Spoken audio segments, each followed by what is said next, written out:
There are nights that split your life in two, before and after. For me, that night was December 24th, and it started with a suitcase. Not my suitcase. He had packed it for me, folded my things with the same efficiency he used in board meetings. My wool coat on top, my reading glasses case tucked into the side pocket, a card sealed with a gold sticker that I never opened, never needed to, because what he said at the door said everything. He said, "You're not an asset anymore, Evelyn.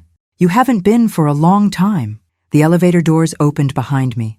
The hallway smelled like pine garland and cedar. Some neighbor had hung a wreath on their door, a little gold bow right in the center, like the building itself was celebrating, like the building had no idea what was happening inside apartment 14C. He placed the suitcase in the hallway, gently, actually. That was the part that got me, the gentleness of it, like he was doing me a courtesy.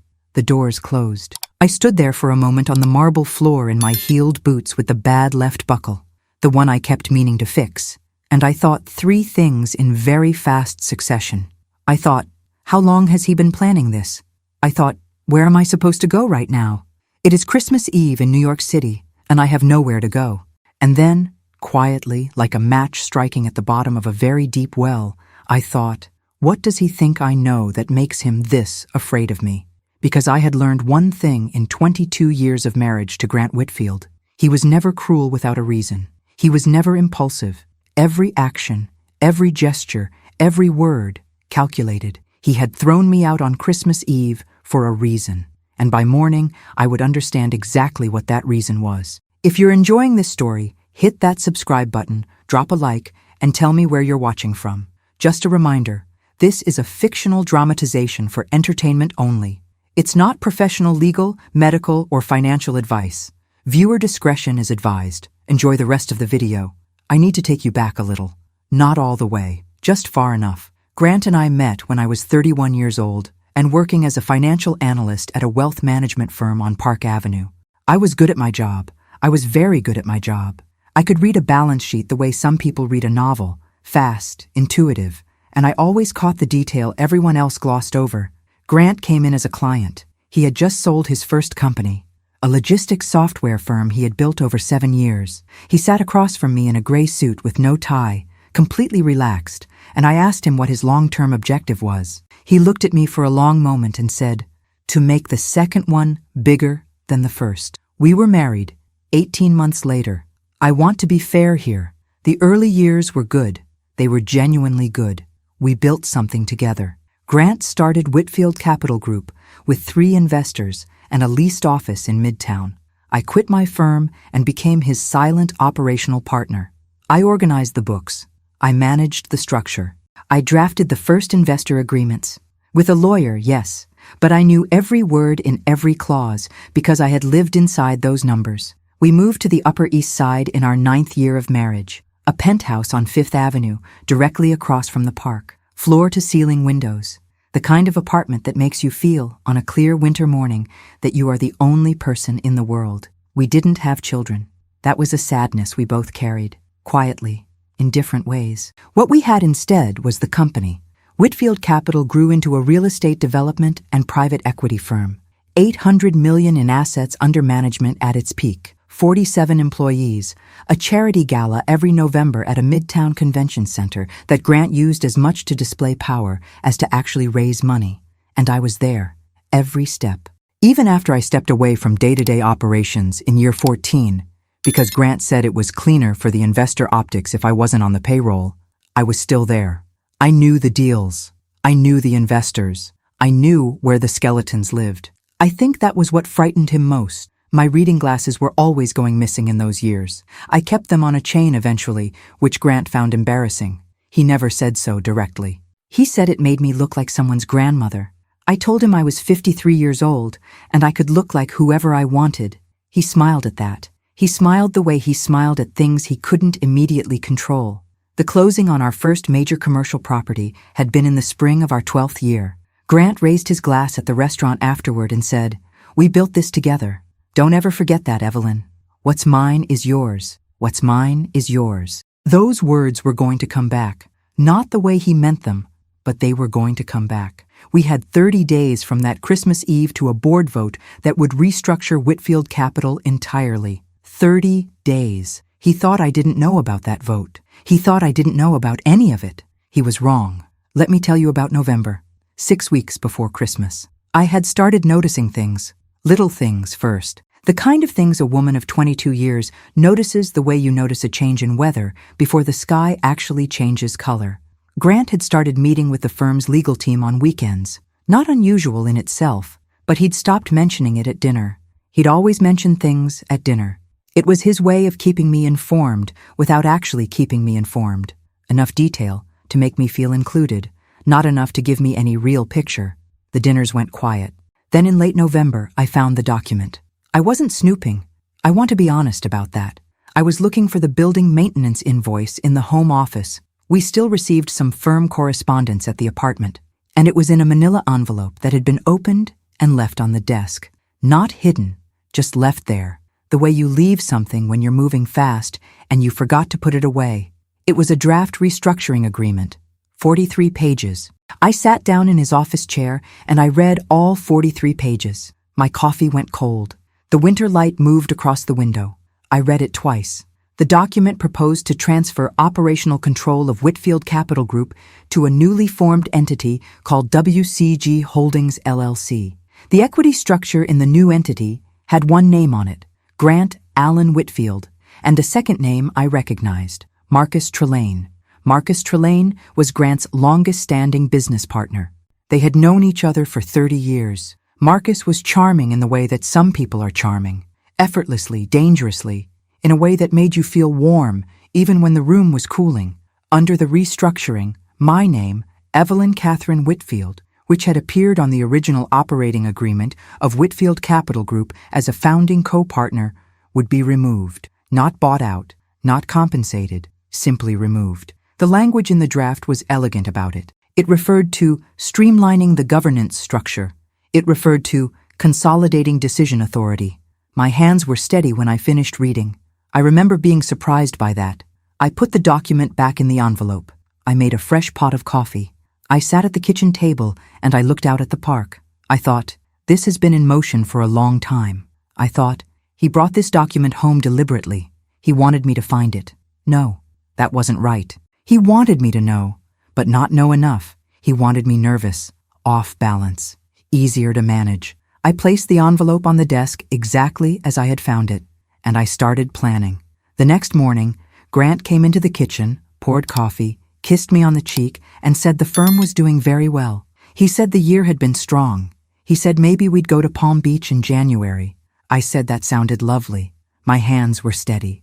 I had a lawyer's number written on a slip of paper in my coat pocket by the end of that week. A woman named Diana Carr, one of the best business litigation attorneys in the state, someone I had known peripherally for years through the charity circuit. I had been careful. I had called from a phone in the lobby of a hotel 2 blocks from our building.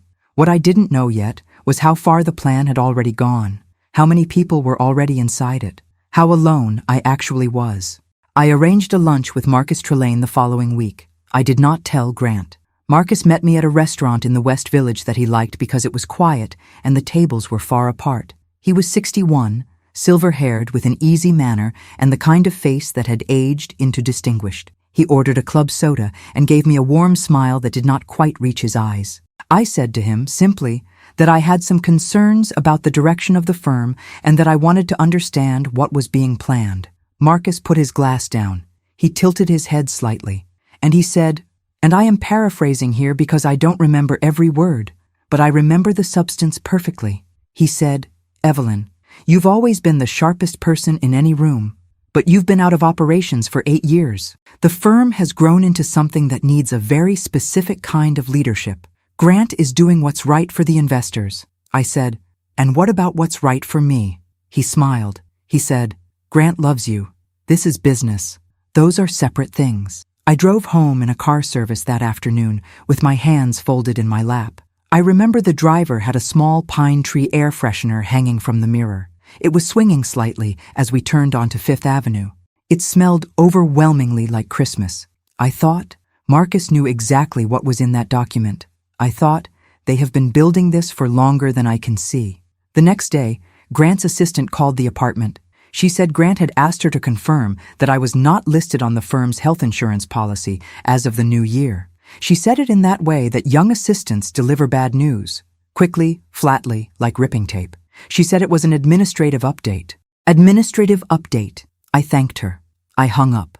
I stood in the kitchen for a long moment. 8 years off the payroll, now off the health insurance, and a restructuring that would remove my name from the founding documents. The pattern was clear. He was eliminating me on paper before he eliminated me in person. I called Diana Carr that afternoon. I told her everything. She listened without interrupting. When I finished, she said, "Do you have a copy of the original operating agreement?" I said I did. She said, "Good. Don't tell Grant you've spoken to me. Don't change anything in your routine, and don't sign anything. Whatever he puts in front of you, call me first." I said I understood. She said, "Evelyn, I need you to hear me on this. If your name is on that original agreement as a founding co-partner, they cannot simply remove you. They would need your signature or a court order. The fact that they are trying to do this quietly tells me they know that." I let that sit for a moment. I said, "So they need me to disappear voluntarily?" She said, "That's what I think, yes." That night at dinner, Grant poured wine and talked about a building project in Hudson Yards. He was animated about it. He used his hands when he talked about things that excited him. He had always used his hands. I watched him and I thought, when did you decide I was expendable? Was it gradual? Was there a moment? I asked him how the legal team meeting had gone over the weekend. He didn't miss a beat. He said, "Routine, year-end compliance stuff." I nodded. I said, "Of course." The word that nobody in Grant's world was using about me was equity. My name on that original operating agreement represented equity, real equity, the kind that didn't disappear just because you stopped showing up to the office. And somewhere in the Upper East Side that evening, I think Grant started to suspect that I knew that, because 3 days later, the gossip started. I heard it first from a woman named Carol Ashford, who I had known for 15 years through the charity gala circuit. Carol was not malicious. She was one of those people who genuinely believed she was helping when she was actually delivering a wound. She called me on a Tuesday morning and said, carefully, "Evelyn, I just want you to know, some people are saying, and I'm not saying this is true, but some people are saying that Grant has been consulting separately with the board about the firm's future and that there are concerns about financial exposure tied to older decisions. People are connecting your name to it. I just wanted you to know." I thanked her. I sat very still after I hung up. They were building a story. Not just removing me from the documents, they were building a narrative that would make my removal look protective rather than predatory. They were going to make me the liability. And the thing about a financial scandal attached to a name is that it spreads in certain circles, charity boards, building co-ops, church committees, the way water spreads on stone, quietly, permanently. I had about 2 weeks before that story became the version people believed. There is a woman named Helen Park. She was 71 years old, the widow of Grant's original financial advisor, and she had been a quiet fixture in our lives for 2 decades. She came to every gala. She sent handwritten birthday notes on cream stationery. She had lunch with me twice a year at a French restaurant on the Upper East Side, where she always ordered the same thing and always insisted on paying. Helen called me on a Friday in early December. She said she had something for me. Not over the phone, in person. I met her at the restaurant. She was already seated when I arrived, in a navy wool blazer, her white hair pinned back. She looked the same as she always did, steady, like the kind of woman who has survived things and doesn't need anyone to know it. I sat down. She waited until the waiter had poured water and walked away. Then she said, "I need to tell you something, and I need you to not interrupt me." I said, "All right." She said that her late husband, Arthur Park, had been present at a meeting 12 years prior, a meeting at which Grant and Marcus Trelane had discussed a private restructuring scenario involving the firm's founding equity. She said Arthur had never disclosed it to me because Grant had asked him not to, and Arthur had believed, sincerely she said, that it was a theoretical discussion, a contingency. She said she had found his notes from that meeting after he died, in a folder labeled with the firm's name and the year. She set a small envelope on the table between us. She did not push it toward me. She just set it down. I looked at it. My reading glasses were in my coat pocket.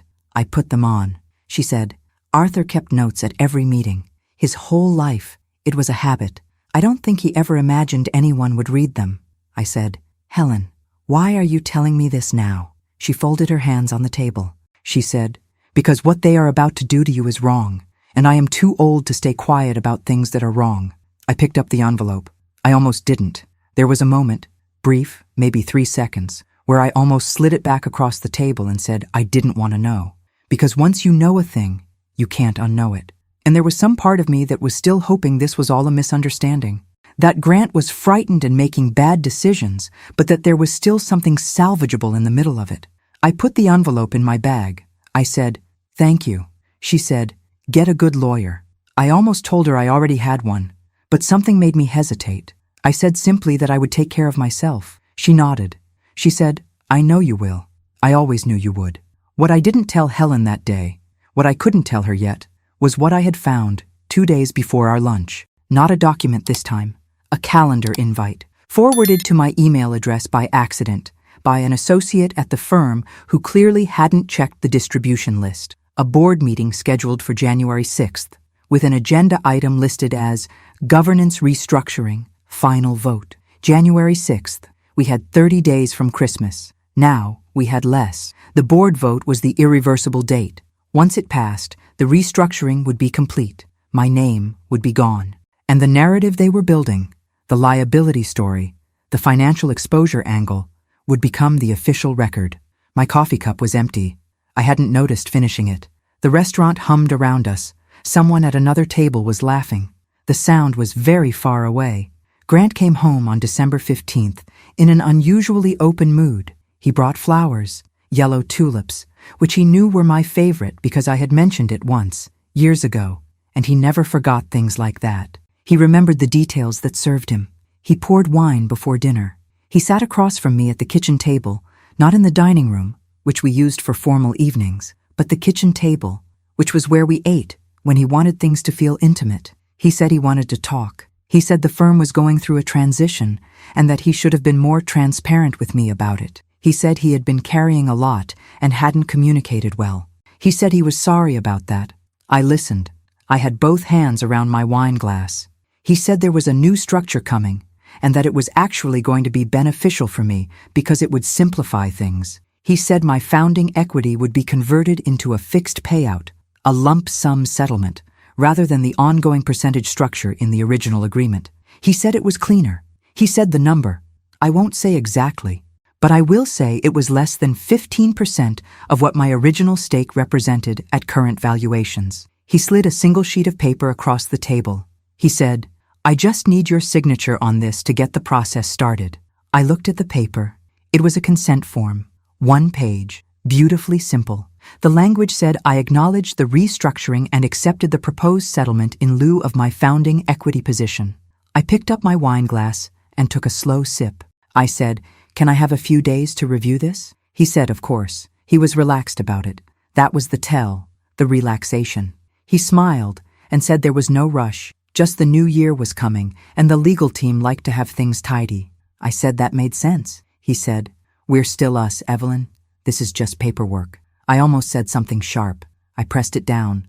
Instead, I said, "The tulips are beautiful." He smiled. He reached across the table and put his hand over mine. That hand. I had held that hand through Arthur Park's funeral, through 2 miscarriages, through the closing on the first commercial property when we were so exhausted and so young and the attorney kept mispronouncing our name and we couldn't stop laughing in the parking lot afterward. That hand. I excused myself. I went to the bathroom. I sat on the edge of the tub for 2 minutes with the water running. I thought, he thinks this worked. I thought, he is absolutely certain I am going to sign that paper. And something in me, something that had been building since November, since the 43-page document, since the gossip call from Carol Ashford, since Helen's envelope, quietly finished forming. I thought, no. I washed my face. I dried it. I fixed my hair. I went back out and I told him the tulips needed water and I would look at the paper over the weekend. 3 days later, I saw what the paper actually was when Diana reviewed it. It wasn't just a settlement consent form. Embedded in the language was a non-disclosure clause and a waiver of future legal claims related to the firm's founding equity. If I signed it, I would be accepting the payout and releasing any right to challenge the restructuring. Forever. Diana said, "Do not sign this. This is a trap door." I told her I already knew that. She paused. She said, "How did you know?" I said, "Because he was too relaxed when he handed it to me. Grant is never relaxed when he's unsure." She was quiet for a moment. Then she said, "We need to move." I agreed. What neither of us knew yet was that someone else was already moving. Someone inside the firm. Someone who had their own reasons for not letting the restructuring go through quietly. And they were about to make contact. Christmas Eve arrived cold and clear. I remember the sky over the park was that specific winter shade of purple that only happens at about 4 in the afternoon when the light is almost gone but not quite. It's beautiful, that light. The kind of beautiful that feels like a warning. Grant left in the morning and said he had meetings. He didn't say where. I spent the morning making calls. Diana had filed a formal notice of representation with the firm's legal counsel the previous week. They knew I had a lawyer, but we hadn't yet filed anything with the county clerk or moved to formally contest the restructuring. That was next. I was in the home office when I got the text. It was from a number I didn't recognize, an out-of-state area code. The text said, in full, "I need to speak with you today, not tomorrow. Today. I know what Marcus Trelane did with the Hudson Yards escrow accounts. So does a federal audit team. RK. I read it 3 times. I called Diana. I read it to her verbatim. She said, "Don't respond yet. Give me 20 minutes. I waited. I stood at the window and watched a horse-drawn carriage move very slowly along the park perimeter below. The driver had a red scarf. The couple inside were leaning together. Christmas Eve in New York City. The world outside my window looked like a snow globe. Diana called back. She said she had done a quick search. The initials RK matched a name in the firm's older employment records, a man named Roland Kessler, who had been a senior vice president of acquisitions at Whitfield Capital. He had left the firm 18 months ago, quietly, and with a severance agreement that, Diana noted, typically came with a non-disparagement clause. She said, "He may have information, or he may be setting you up to reach out so they can claim you were conducting some kind of opposition campaign." I said, "What do you think?" She said, "I think if there is a federal audit involved, it won't matter what they claim." I said, "Can you verify the audit?" She said she would try through channels. I responded to the text. I said only, "Tonight." "Where?" He gave me a coffee shop address in Midtown, 6 o'clock. I was in a cab headed downtown at 5:30 when Grant called my cell phone. His voice was completely flat when I answered. That flatness was new, even for him. He said, "Come home, Evelyn." I said I had an errand. He said, "Evelyn, come home." There was something in the way he said it. Not threatening exactly, controlled. The way you speak to someone you are trying to stop from doing something you cannot afford to have them do. I said, "I'll be back later." He said, "I've spoken to the building co-op board. They need some decisions made about the apartment's ownership structure. Before the new year." There it was, the apartment. Of course, the penthouse was titled in Grant's name. I had not been on the title because, again, he had said it was cleaner for the investor optics. I had accepted that at the time, because I had trusted him. Because 22 years in, you trust certain things the way you trust that the sun will come up. I said very quietly, "I'll be home by 10. I saw Roland Kessler at a table near the back of the coffee shop. He was in his mid-50s, wearing a dark overcoat, a man who looked like he hadn't slept well in about 4 months. He had a manila folder on the table in front of him and both hands wrapped around a mug. He said he had left the firm voluntarily, but that the terms of his departure had not been voluntary. He said Marcus Trelane had authorized a series of transfers from the Hudson Yards project escrow accounts that were supposed to hold investor funds in trust during the development phase, into a parallel entity that Roland had discovered by accident while reviewing internal wire transfers. He said he had reported it internally. He said Grant had thanked him for his diligence, and then, 3 weeks later, he was offered a severance package and asked to sign a non-disparagement agreement. He said he hadn't signed it. He said, "They assumed I would. Everyone signs." He slid the folder across the table. Inside were printed copies of wire transfer records, internal emails, a spreadsheet with account numbers and transfer dates. He said, "I kept copies of everything. I found out 2 weeks ago that a federal audit team has been reviewing the accounts independently. They'll reach the same conclusion I reached. It's just a matter of when. I sat with my hands in my lap. My knee was aching from the cold. An old injury, ridiculous timing. I said, "Why are you giving this to me?" He said, "Because you're a founding co-partner of that firm. If the restructuring goes through and your name is removed before this comes out, you could be legally insulated from the fallout, but you also lose any standing to be made whole." He said, "And because what they did to you isn't right." I looked at him for a long moment, his hands on the mug, the manila folder between us. I took the folder. I got home at 9:45. Grant was in the living room. He didn't ask where I had been. He had a document on the coffee table. This one was different from the settlement consent form. This was longer, formalized. He said the building co-op required updated ownership certification before the new year. He said it was procedural. He slid it across the coffee table the same way he had slid the other paper across the kitchen table. He said, "It just needs your signature." I looked at the document. I did not pick it up. I said, "I'd like to have Diana Carr review it first." The room went very still. He said, "Who is Diana Carr?" I said, "My attorney." And that was the moment. The exact moment I could feel the temperature in the room change. Not dramatically. Not with raised voices. Grant was not a man who raised his voice. But something in his posture shifted. Like a machine recalibrating. He said very evenly, "When did you get an attorney?" I said, "A few weeks ago." He picked up the document from the coffee table. He aligned its edges carefully. He set it down again. He said, "Evelyn, I think you are making a mistake." I said, "Maybe." He said, "This doesn't have to be complicated." I said, "No, it doesn't." We looked at each other across the coffee table for what felt like a long time. The park outside the floor-to-ceiling windows was dark. The lights along the paths glittered below. He said, "You should pack some things. You should probably stay somewhere else tonight while we get some clarity on the situation." And there it was. I said, "It's Christmas Eve, Grant." He said, "I know. I want to tell you that I argued. I want to tell you I said every sharp, true thing that had been accumulating in me for 2 months, but I didn't." There was something in his certainty that I recognized. He had already made this decision. He had rehearsed this. The suitcase was probably already in the closet, and the strangest thing happened inside me. I felt calm, not the numb, shocked kind of calm. The kind of calm that comes when you have been preparing for something and it finally arrives and you understand that you are ready. I went to the bedroom. I took some things, not everything, just what I needed for a few days. I left my wedding photo on the dresser. I don't know why. I just left it. The suitcase was by the door when I came out. He had packed it. He had anticipated everything. He said, "I'll have more of your things sent." I picked up the suitcase. I looked at the apartment one last time. The park in the dark below, the Christmas lights along the water, the ceiling I had lived under for 14 years. I walked to the elevator. Behind me, the door clicked shut. I spent Christmas Eve night in a hotel 2 blocks from our building. The room was clean and warm. The bed was unfamiliar.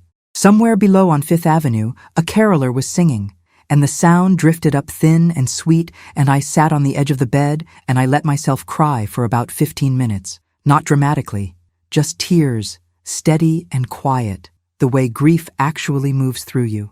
Then I stopped. I ordered room service. I ate it at the small desk by the window. I opened the manila folder Roland had given me, and I read every page, carefully. With fresh eyes and my reading glasses, and the quiet concentration I had not been able to use for 2 months because I had been too busy managing my face at the dinner table. What Roland had documented was thorough.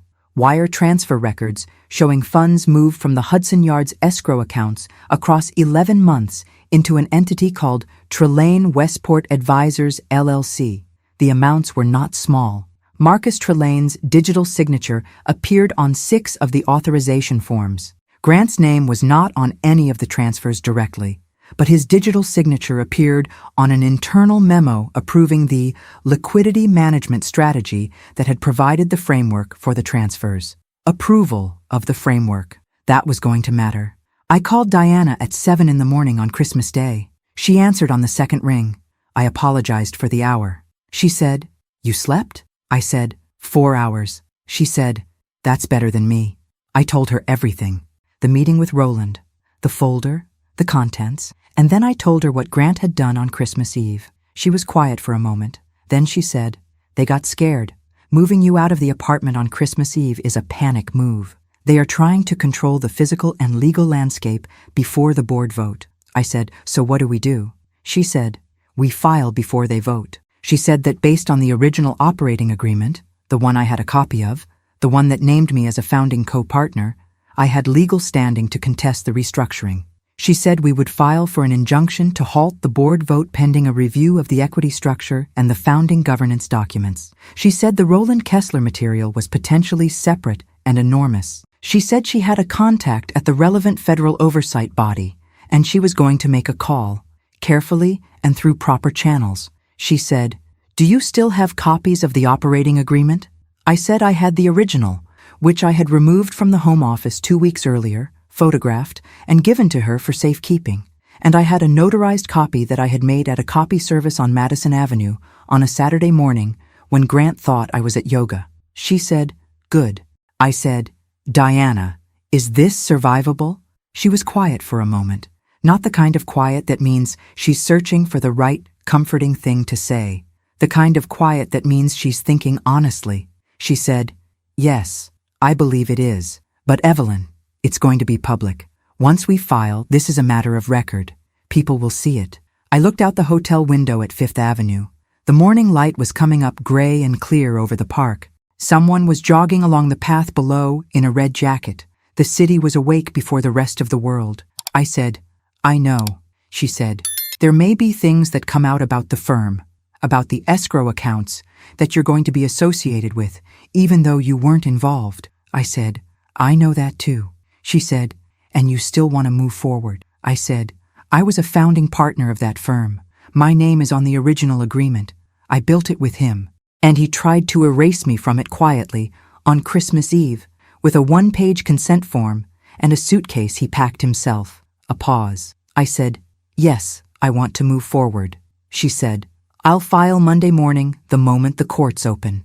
I spent Christmas Day calling the people I should have called sooner. Helen Park, who answered the phone and said, I've been waiting, who told me she was prepared to provide a written statement about her late husband's meeting notes and their contents. A woman named Patricia Delaney, who had been the firm's original bookkeeper in its first 3 years and who had retired to Connecticut and was, it turned out, more than willing to provide documentation of the original equity structure and the initial capitalization of the firm. And I called my sister, Claire, in Maryland, who I had not talked to honestly in about 2 years because Grant had, gradually, without ever saying anything direct, made me feel that my family was peripheral, too suburban, too ordinary for the life we had built. Claire answered. I said her name. She said, Evelyn, what happened? I told her. She didn't say I told you so, even though she had told me, quietly, years ago, in the way sisters tell you things, that something about Grant made her feel uneasy. She just listened. She said, come here for a few days. The kids would love to see you. I said, I have to stay close for the filing. She said, okay, but you are not spending New Year's alone in a hotel. I laughed. It was the first time I had laughed in weeks. My knee stopped aching that afternoon. I don't know why I remember that, but I do.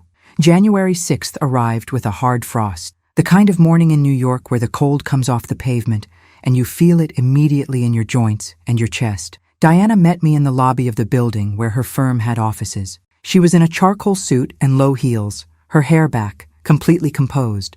She handed me a coffee. She said, ready? I said, since December. We had filed the injunction on December 27th. The firm's legal team had contested it, as expected. The judge had agreed to hear arguments and had issued a temporary stay on the board vote pending the hearing. The board vote had been set for January 6th. Now the hearing was January 6th. Grant's attorneys were good. They were very good. They had filed counter-arguments that characterized my claim as retaliatory and argued that the original operating agreement had been superseded by subsequent corporate governance documents. They attached a governance update from year 9 of the firm that had indeed modified several aspects of the original structure. Diana had been waiting for that argument, because the governance update, which Grant's team was relying on, had been signed by the board, but it had not been signed by me. And the original operating agreement explicitly required unanimous consent of founding partners for any modifications to the equity structure. My name, My signature. Required. They had changed documents around me, over me, without me. The courtroom was not dramatic in the way courts are on television. It was a county courthouse, wood-paneled and slightly overheated, and smelling of the particular institutional coffee that courthouses seem to manufacture internally. There were reporters in the hall because the filings had become public record and because Whitfield Capital's name was known in certain circles. Not front-page news, but known. Grant was there, across the room. I had not seen him since Christmas Eve. He looked the same as he always looked, precise, controlled, in a dark suit. But there was something different in his eyes, not fear, exactly. Something more like the specific expression of a man who has for the first time, in a very long time, encountered a situation he cannot manage. He looked at me once. I looked back. I did not look away. Helen Park was in the gallery. She had driven down from Connecticut. She sat in the third row with her navy blazer and her white hair pinned back, and she nodded at me when I came in. Roland Kessler was not present in the courtroom. His material had been submitted through Diana's contact at the federal level and was being handled on a separate, parallel track. I had been told only that an investigation was active and ongoing. I did not know what that meant exactly. I only knew it had begun. The judge reviewed the documents. She asked Grant's attorney direct questions about the governance update and the signature requirements in the original agreement. Grant's attorney said the original signature requirements had been superseded. The judge said, "By what mechanism?" Grant's attorney said, "By the subsequent governance amendments." The judge said, "Which required the founding co-partner's signature." Grant's attorney paused. The judge looked over her glasses. She said, "Which is what we're disputing." The hearing took 4 hours. At the end of it, the judge issued her ruling. She granted the injunction. She halted the restructuring board vote indefinitely pending a full review of the equity structure and the founding governance documents. She noted that the original operating agreement was unambiguous in its requirements and that the attempt to proceed without a signature from a founding co-partner raised significant questions of proper process. Significant questions of proper process. The room was very quiet after she spoke. Grant's attorney was already leaning toward him. I didn't watch that. I was looking at Diana, who had turned to me and put her hand briefly on my arm. She didn't say anything. She didn't need to. There was a moment outside the courthouse afterward, in the cold January air, when a reporter asked me if I had a statement. I said only this: I am a founding co-partner of Whitfield Capital Group. My name is on the original documents. I built this firm.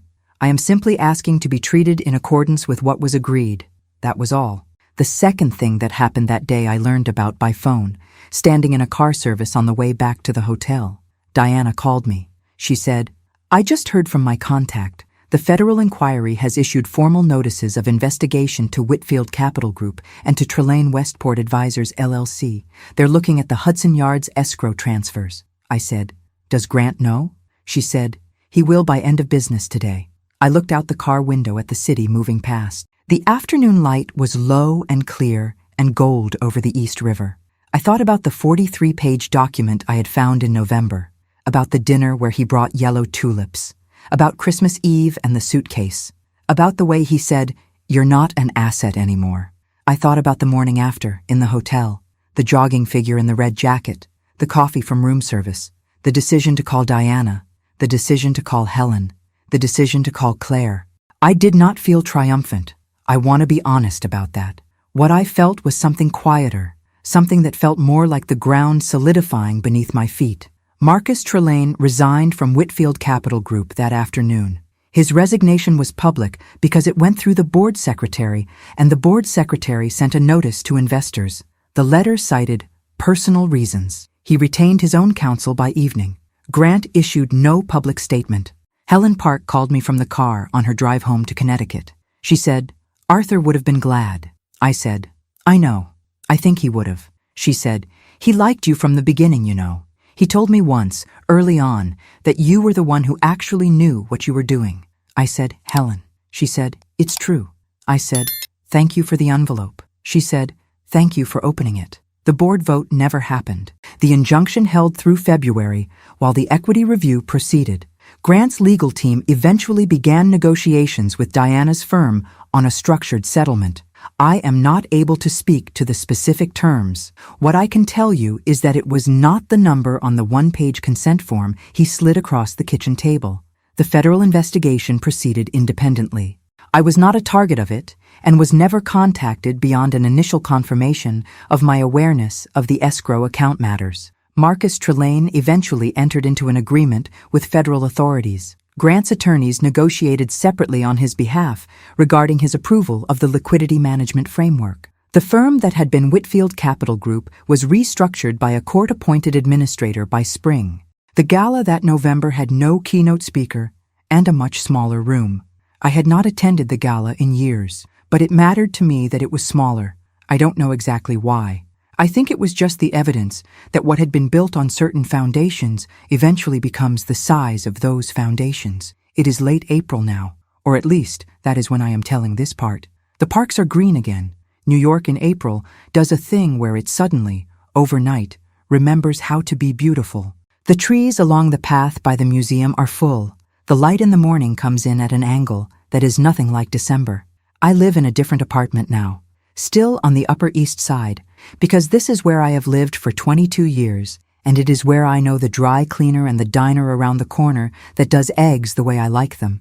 It is smaller than the penthouse, considerably smaller. It has a bay window that faces east, and in the morning the light falls across the kitchen table in a very specific way that I have come to love. I set up a small consulting arrangement. Not a firm, not yet, just my name and my phone and my years of knowledge about how capital structures work and how they fail. Diana introduced me to 2 colleagues who needed that kind of insight. I have been useful. That has turned out to matter more than I expected. Claire came for a long weekend in March. She brought the kids. We walked through the park, and they complained about their shoes and wanted hot chocolate every 3 blocks. We went to a diner on Lex, and my nephew spilled orange juice, and I mopped it up with a paper napkin and didn't care at all. I am in contact with Roland Kessler. He is doing well. He is consulting also, which feels appropriate. 2 people who were ejected from the same system, finding their footing independently. Helen Park and I have lunch twice a year at the French restaurant. She still orders the same thing. She still insists on paying. I have stopped arguing about it. I have not spoken to Grant directly since Christmas Eve. Our attorneys have handled everything. There's nothing left to say between us, I think. Or rather, there is too much, and none of it would be useful. He is a man who spent 30 years believing that his judgment was always correct, and I don't know what happens to a man when that belief breaks. I hope, honestly, that he finds something solid to stand on. I hope that because I lived with him for 22 years, and I know that beneath all of it, there was a real person. But hope is not the same as waiting. I am not waiting. What I kept from that marriage is the knowledge that I am very good at what I do. I always was. Grant knew it too, which is why, I think, he eventually became so afraid of me. Fear disguises itself so convincingly as control. On the desk in my bay window apartment, there is a folder. It holds Arthur Park's meeting notes, photocopied from the originals that Helen gave me, and it holds the original operating agreement of Whitfield Capital Group, with my name on the first page, Evelyn Catherine Whitfield, founding co-partner. I don't need the folder for anything practical anymore. The legal matters are resolved, but I keep it there. Some days I think it is because I need to remember what I almost let go of, what was almost taken, quietly, with a 1-page form on a kitchen table at Christmas, while tulips sat in a vase. And some days I think it is simply because it is mine. It was always mine, and I am done pretending otherwise. Thanks for watching until the end. If this story touched you, please subscribe and give this video a thumbs up. As a final reminder, this was a fictional dramatization for entertainment purposes only and does not constitute legal, medical, or financial advice. I'd love to hear your thoughts in the comments. I'll see you in the next story.